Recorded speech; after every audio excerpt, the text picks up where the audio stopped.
CPM party రాష్ట్ర committee పిలుపు మేరకు సూర్యాపేట జిల్లా వ్యాప్తంగా అదేవిధంగా రాష్ట్ర వ్యాప్తంగా ఈరోజు రైతాంగానికి రుణమాఫీ పూర్తి స్థాయిలో అమలు చేయాలి, ఎలాంటి షరతు లేకుండా రైతులు తీసుకున్నటువంటి రుణాలన్నింటిని కూడా ఏకకాలంలో మాఫీ చేయాలని చెప్పేసి డిమాండ్ చేస్తూ ఈరోజు సిపిఎం పార్టీ ఆధ్వర్యంలో మోతే తహసీల్దార్ కార్యాలయం ముందు ధర్నా నిర్వహించడం జరుగుతూ ఉంది. ఈ సందర్భంగా ప్రభుత్వాన్ని మేము డిమాండ్ చేస్తా ఉన్నాం.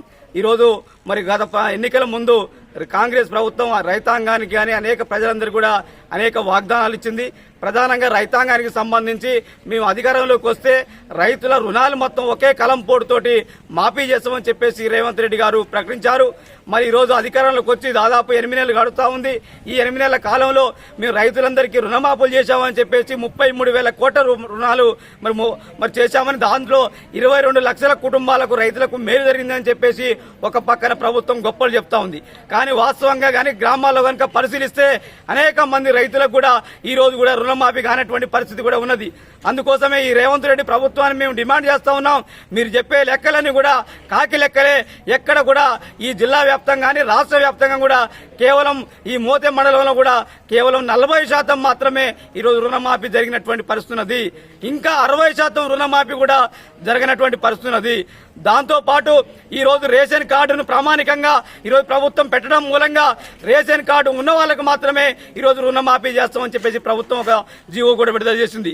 దీనివల్ల దాదాపు లక్షలాది మంది రైతాంగం ఈ సూర్యాపేట జిల్లాలో 2,62,000 మంది రైతులు కూడా ఈరోజు అర్హతని కోల్పోతున్నటువంటి పరిస్థితి కూడా ఉన్నది.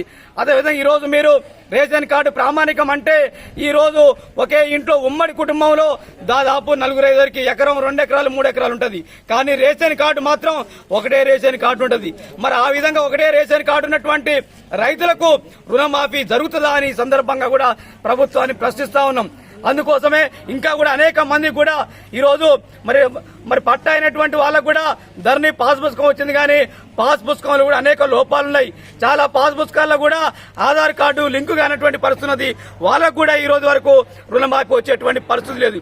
అదేవిధంగా అనేక మందికి టెక్నికల్ గా ఇష్యూల వల్ల సాంకేతిక లోపాల వల్ల కూడా అనేక మంది రైతాంగం కూడా ఈ రోజు రుణమాఫీ కోల్పోతున్నటువంటి పరిస్థితి ఉన్నది. అందుకోసమే ఈరోజు సిపిఎం పార్టీగా డిమాండ్ చేస్తా ఉన్నాం. ఈ రోజు అనేక సమస్యలు ఉన్నాయి. మీరు చెప్తున్నటువంటి మాటలకు చేస్తున్నటువంటి చేతలకు ఎక్కడ కూడా పొందడం లేదు. అందుకోసమే ఈ రేవంత్ రెడ్డి ప్రభుత్వాన్ని కాంగ్రెస్ ప్రభుత్వాన్ని సిపిఎం పార్టీగా డిమాండ్ చేస్తా ఉన్నాం. మీరు వెంటనే రైతాంగానికి అందరికీ కూడా వెంటనే ఏకకాలం ఒకే కలం పోటుతోటి 2015 సంవత్సరం నుంచి ఈ 2024 వరకు మాఫీ చేయాలని అడుగుతా ఉన్నాం. ఎందుకంటే గత 10 సంవత్సరాల క్రితం ఇదే టీఆర్ఎస్ ప్రభుత్వం అధికారం ఉన్నటువంటి సందర్భంగా ఆ 10 సంవత్సరాల కాలంలో ఏ ఒక్క రైతు కూడా రుణమాఫీ చేసినటువంటి పాపాన పోలేదు. దాని కారణంగానే నువ్వు అధికారంలోకి వస్తే రుణమాఫీ చేస్తావని చెప్పినందుకే ఆ రోజునటువంటి రైతాంగం ప్రజలందరూ కూడా నీకు ఓటేశారు రేవంత్ రెడ్డి. కానీ నువ్వు కూడా కేవలం 2013 నుంచి 2018 నుంచి మాత్రమే మేము తీసుకుంటామని చెప్తున్నారు. ఇది కరెక్ట్ కాదు.